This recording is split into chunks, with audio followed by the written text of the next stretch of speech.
السلام علیکم ناظرین، آج کی اس ویڈیو میں ہم بات کریں گے لفظ کشمیر کی دلچسپ تاریخ کے بارے میں۔ آپ دیکھ رہے ہیں سرپرائزنگ فیکٹس اردو، تو چلیں شروع کرتے ہیں۔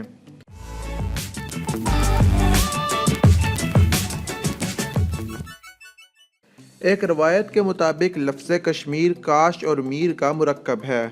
کہا جاتا ہے کہ کاش حضرت سلیمان علیہ السلام کے شاہی دربار میں جنات کا سردار تھا، جبکہ میر پریوں کی سردار تھی۔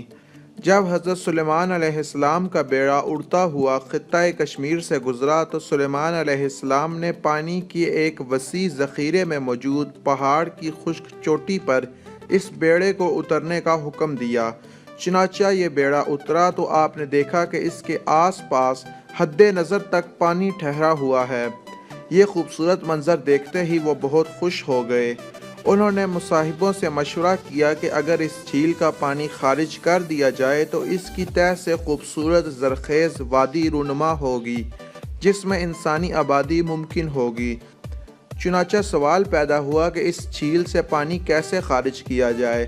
جنوں کا سردار کاش، جو اس میٹنگ میں موجود تھا، اس نے پیشکش کی کہ وہ یہ فریضہ سر انجام دے سکتا ہے، لیکن اس نے یہ فرمائش کی کہ اگر وہ یہ خدمت سر انجام دے گا تو شاہی دربار میں موجود میر پری کو اس کے عقد میں دے دیا جائے۔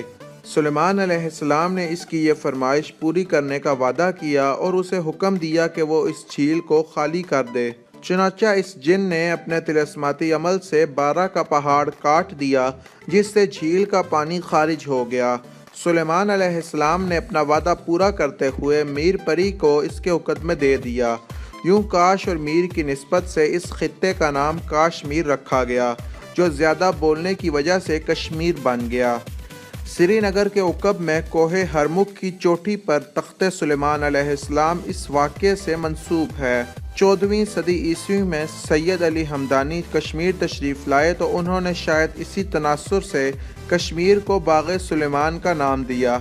درجہ بالا تشریحات اور روایات سے اس امر کا بخوبی اندازہ لگایا جا سکتا ہے کہ خطہ کشمیر تاریخی، تہذیبی اور ثقافتی اعتبار سے کتنی عظمت اور وسعت کو اپنے دامن میں سمیٹے ہوئے ہے۔ تو دوستوں، میں امید کرتا ہوں کہ آپ کو ہماری آج کی یہ ویڈیو ضرور پسند آئی ہوگی۔ اگر آپ اس طرح کی مزید ویڈیوز دیکھنا چاہیں تو آپ ہمارے چینل کو لازمی سبسکرائب کریں، اس ویڈیو کو لائک کریں اور نیچے کامنٹ سیکشن میں اپنے خیالات کا اظہار ضرور کریں۔